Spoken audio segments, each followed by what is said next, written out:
When you think of myths, what comes to mind?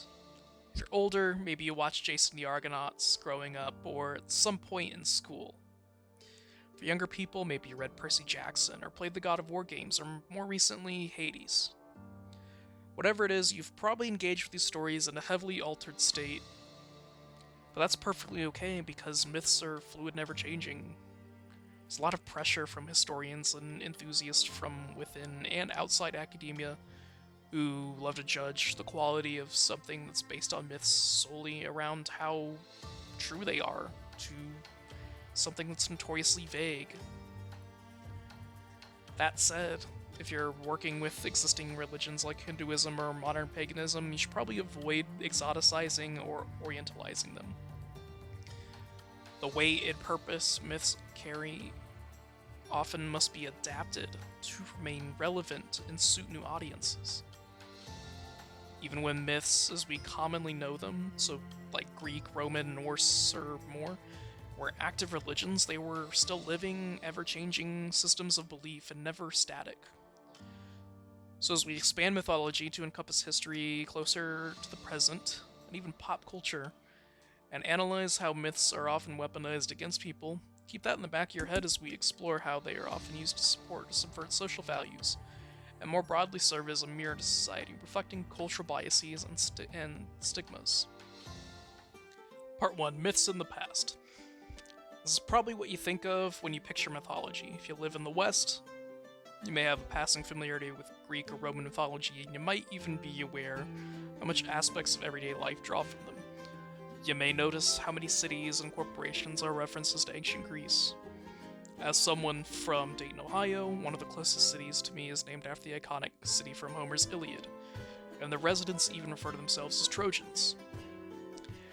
If you have ever been or live near a hospital, Hermes' scepter, the caduceus, is commonly represented on the buildings or on logos.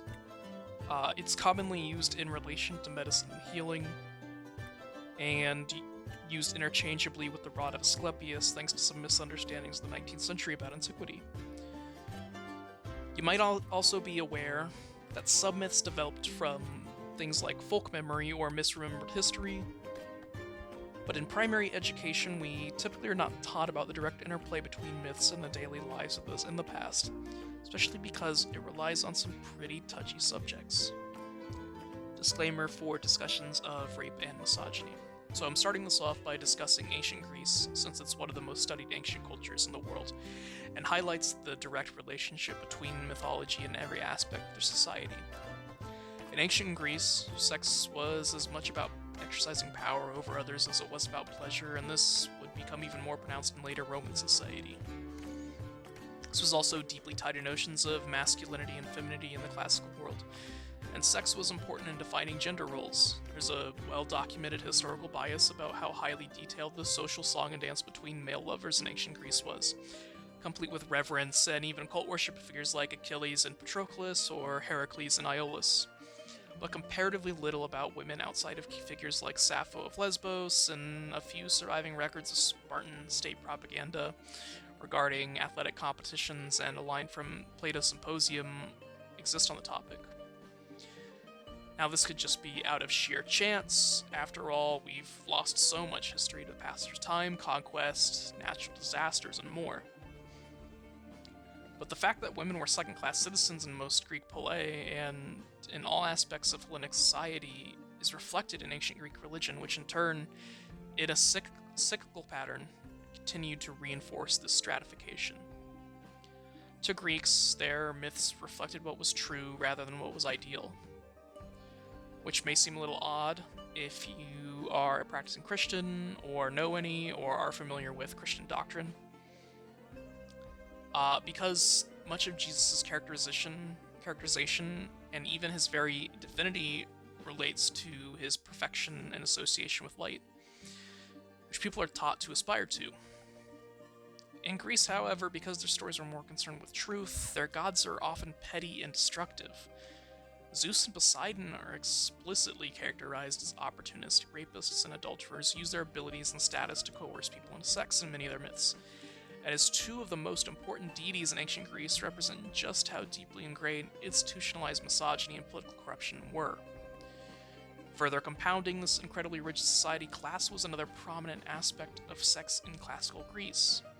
An important social taboo that Greeks held was regarding sexual relationships between people of comparable social status, and this is perhaps best represented in the highly dysfunctional relationship between Aphrodite and Hephaestus, where Aphrodite, the goddess associated with fertility and sex, had strong political and temple presence in places like Corinth, where the priestesses were allegedly engaged in temple prostitution.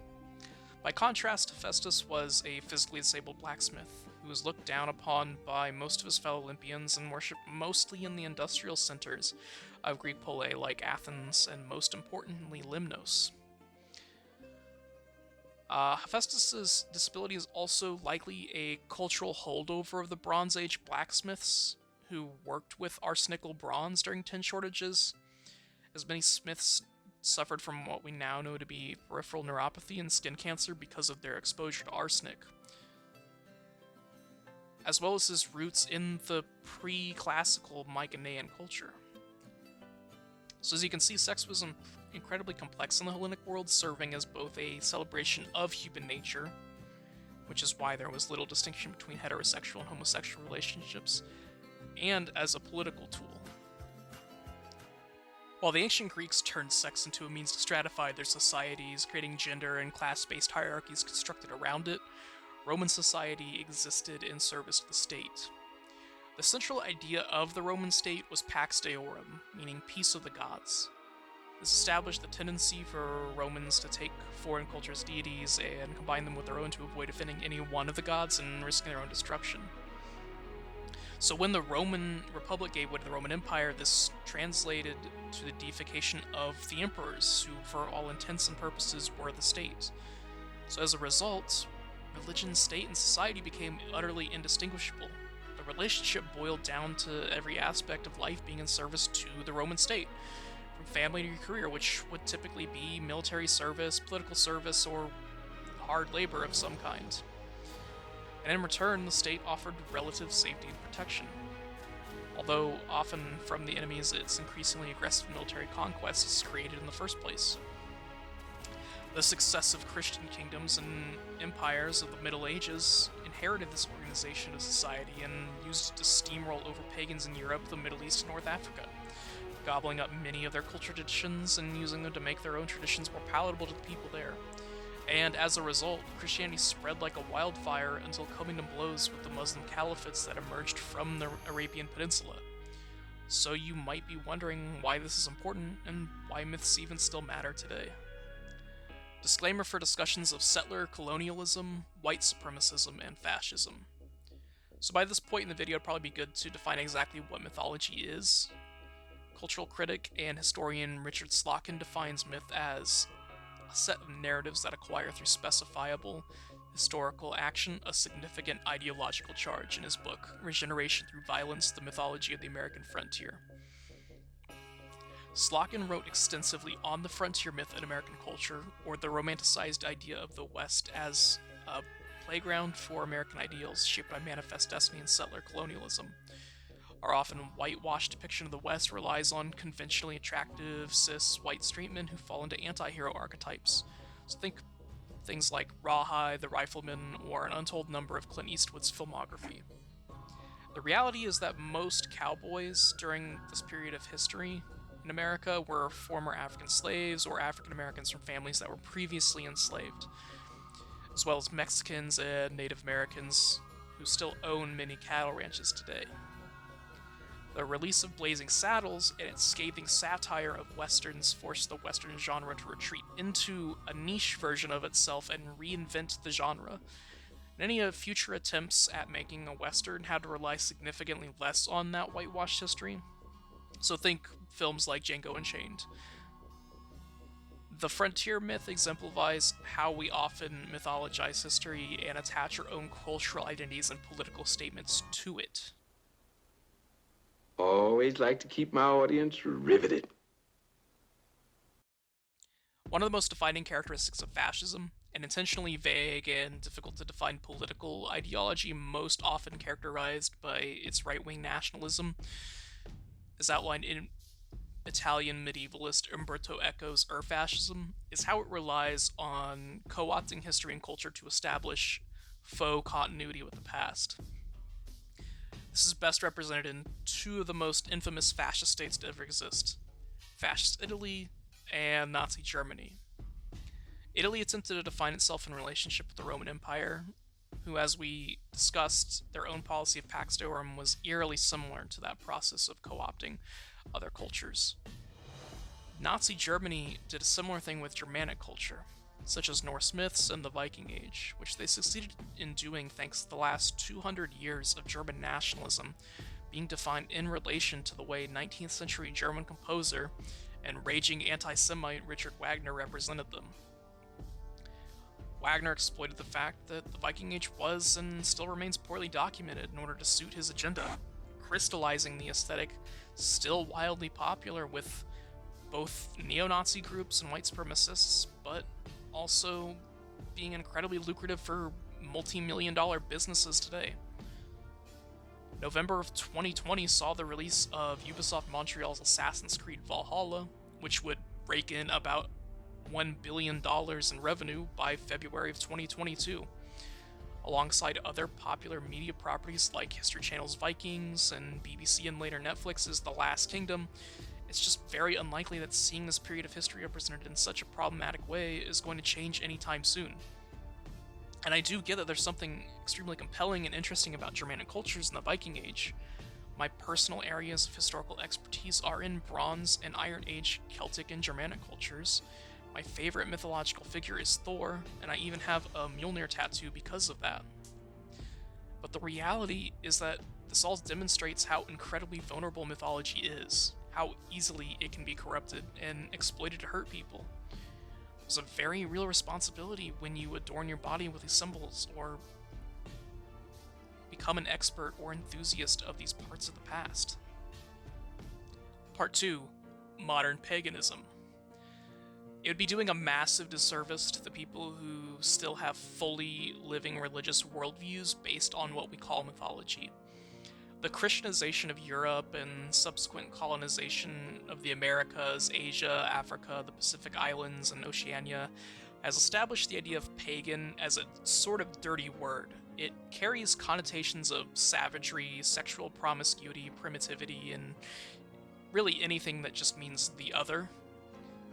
If you were looking for a literal interpretation of mythology's reflective nature, this is it. Michael Strimska, a religious studies scholar, describes pagan revival movements by stating, "Modern pagans are reviving, reconstructing, and reimagining the religious traditions of the past that were suppressed for a very long time, even to the point of being almost totally obliterated.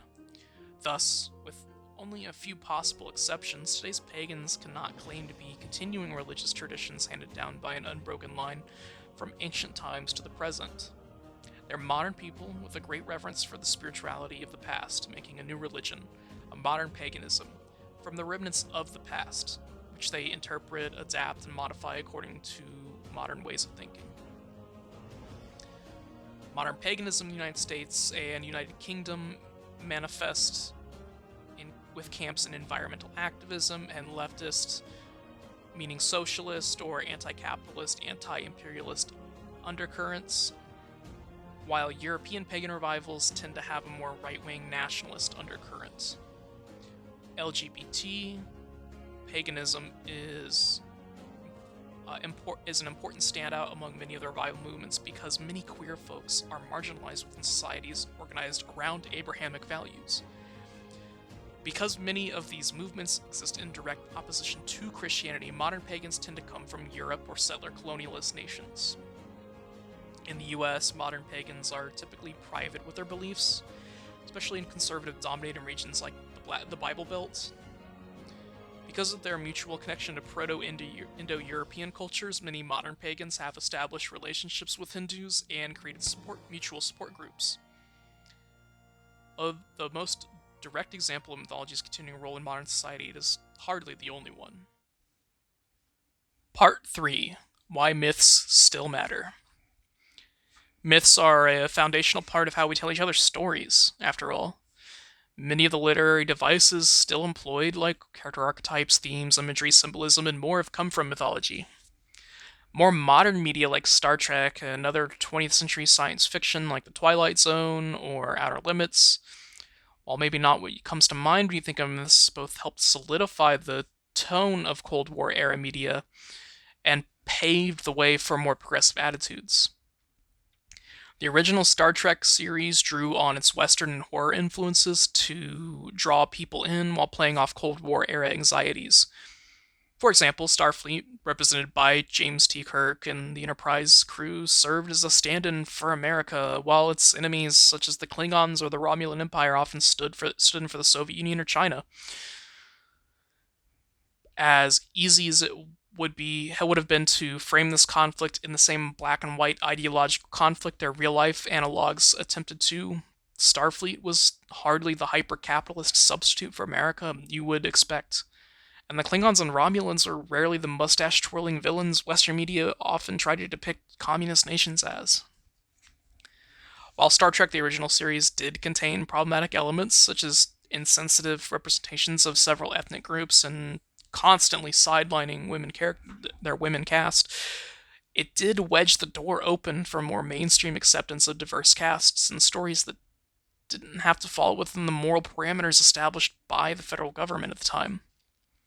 Future installments in Star Trek as a franchise, such as The Next Generation, which fully embraced the fully automated luxury space communist aesthetic hinted at in the original series, and Deep Space Nine, which along with David Lynch and Mark Frost's Twin Peaks, were influential in shifting the television landscape from isolated bottle episodes to long-form narrative storytelling centered around continuity and character development, were incredibly important. The current state of popular culture is deeply saturated by heroes and their comic book properties, so a lot of people take the role comics have had in establishing modern mythology for granted. In the early to mid 20th century, horror comics and pulp fiction magazines were important.